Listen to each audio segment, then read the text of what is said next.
প্রতিদিনের মতন আজকেও আর একটা নতুন রান্না নিয়ে চলে এসেছি আপনাদের সাথে। আজকে আমি করছি মসুর ডাল। মসুর ডালটাকে আমি নুন দিয়ে, হলুদ দিয়ে আর এই যে কাঁচা লঙ্কা দিয়ে সিদ্ধ করে রেখেছি।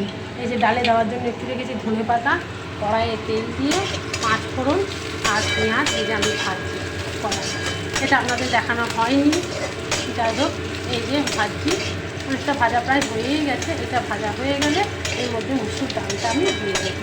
মসুর ডালের মধ্যে আমি একটুখানি চিনি দেবো, 4-5টা দানার মতন, তাহলে খেতে একটু টেস্ট লাগবে। এটা ভাজা হয়ে গেলে এর মধ্যে আমি ডালটা দিয়ে দেবো, মসুর ডাল। মসুর ডালটা যখন একটু ফুটে উঠবে তার মধ্যে দিয়ে দেবো ধনেপাতা।